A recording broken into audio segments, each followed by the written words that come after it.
નમસ્કાર મિત્રો, મેં એક સરસ મજાનું પુસ્તક વાંચેલું જેનું નામ મારી જાદુઈ શાળા. એમાં કેવા કેવા વિષયો હશે એવી જાણવાની મને ખૂબ રસ પડ્યો. તો આજે હું તમને એનો થોડો પરિચય કરાવીશ. મેં એના વિશે થોડું લખ્યું હતું. એ પુસ્તક વાંચીને મને એના પર લખવાનું મન થયું કે આની થોડી સમીક્ષા થાય તો કેવું સારું રહે. તો ચલો આપણે શરૂ કરીએ. મારી જાદુઈ શાળા પુસ્તક શિશુ મિલાપ 1 Shri Hari apartment express hotel પાછળ અલકાપુરી વડોદરાથી પ્રકાશિત કરવામાં આવ્યું છે. આ પુસ્તક હિન્દીમાં પ્રકાશિત થયેલું અને દીપ્તિ રાજુએ ગુજરાતીમાં અનુવાદ કર્યું છે.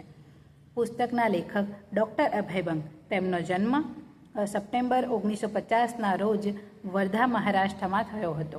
તેમનું બાળપણ મહાત્મા ગાંધીના સેવાગ્રામ આશ્રમમાં રહીને પસાર થયું હતું, જ્યાંથી તેમને ગ્રામ્ય લોકો અને સમાજ સેવા માટે પ્રેરણા મળી. તેઓનું કાર્ય મુખ્ય સિદ્ધાંત છે કે ગામ બદલાશે તો દેશ બદલાશે. ડૉક્ટર અભય બંગ ભારતના પ્રસિદ્ધ જાહેર આરોગ્ય નિષ્ણાંત, સંશોધક અને સમાજસેવક છે. પછી આ પુસ્તકનો મુખ્ય હેતુ શું છે? તો કે આ પુસ્તકના માધ્યમથી લેખક એવો સંદેશો આપવા માંગે છે કે અનેક સર્જનાત્મક પ્રયોગો કરીને વિદ્યાર્થીઓ વધારે શીખી શકે છે, જેમ કે નાટકો લખવા, રમવું, ભરી સભામાં ભાષણ આપવું, લેખ લખવા, ટીમવર્ક વગેરે. એમનું માનવું હતું કે થિયરી કરતાં પ્રેક્ટિકલ વધારે કામ કરવું, જેથી તેનાથી વિદ્યાર્થીઓ વધારે શીખી શકે છે. પછી આમાં ઘણા બધા વિષયોનો સમાવેશ છે, જેમ કે જાનવરો સાથેનો પરિચય, સંતોનો મેળો, આમ શીખ્યા વનસ્પતિશાસ્ત્ર, જીવન સાથે સંબંધ રાખનાર ગણિત, પછી રસોઈ દ્વારા શિક્ષણ, ખેતીના પ્રયોગો, જીવંત શિક્ષણ અને નવી પદ્ધતિ. આ બધા વિષયો પર ગાઢ ચર્ચા કરવામાં આવી છે. લેખકે શિક્ષણને બાળ કેન્દ્રિત રાખીને કઈ રીતે શિક્ષણ આપી શકાય તેના વિશે ચર્ચા કરી છે.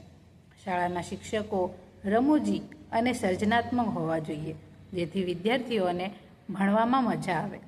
અને તેમાં જીવન મૂલ્યો છે, જેમ કે રસોઈ દ્વારા શિક્ષણ, જીવન સાથે સંબંધ રાખનાર ગણિત, ખેતીના પ્રયોગો અને જીવન શિક્ષણ વગેરે છે. પુસ્તકની વિશેષતામાં જોઈએ તો તેનું નામ જ વિશેષ છે, મારી જાદુઈ શાળા. તેમાં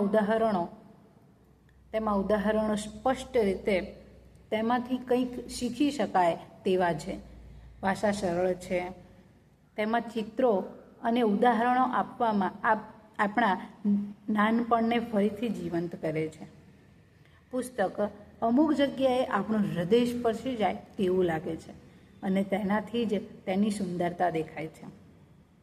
આજની શૈક્ષણિક પરિસ્થિતિમાં આ પુસ્તક ખૂબ ઉપયોગી છે. જેમ કે શિક્ષણ આવે, 35 મિનિટ ભણાવે અને જતા રહે, પણ એની જગ્યાએ એ પ્રયોગો કરીને શીખડાવે તો વિદ્યાર્થીને વધારે મજા આવે. આ પુસ્તક વાંચીને શિક્ષકને એક નવી દિશા મળે છે. શિક્ષણ આપવાની અને વિદ્યાર્થીઓને વાંચીને ભણાવવાનો રસ જાગે છે. પુસ્તકમાં વ્યવહારિક પ્રયોગો થકી વિદ્યાર્થીને કઈ રીતે શિક્ષણ આપી શકાય તેના વિશે ચર્ચા થયેલી છે. પછી આ પુસ્તક વાંચીને મને સમજાયું કે શિક્ષણ આવું હોવું જોઈએ અને બધી શાળાઓ આવી બની જાય તો વિદ્યાર્થીઓને ખરેખર મજા પડી જાય. મારી જાદુઈ શાળા પુસ્તક બાળકો, શિક્ષકો અને માતા પિતાને શીખવે છે કે શિક્ષણનો સાચો અર્થ શું છે? તો કે આનંદથી શીખવવું અને પ્રેમથી શીખવું, એ જ જાદુ છે. તો નમસ્કાર. તો મિત્રો, ધન્યવાદ. આ વિડીયો તમને કેવો લાગ્યો? લાઈક, શેર એન્ડ સબસ્ક્રાઈબ કરજો. અને આજ સુધીમાં તમે કઈ પુસ્તક વાંચેલી છે જે તમને હૃદય સ્પર્શી ગયું હોય, જે તમારી મનપસંદ હોય, તો એવી પુસ્તકનું નામ કોમેન્ટમાં જરૂરથી જણાવજો. ધન્યવાદ.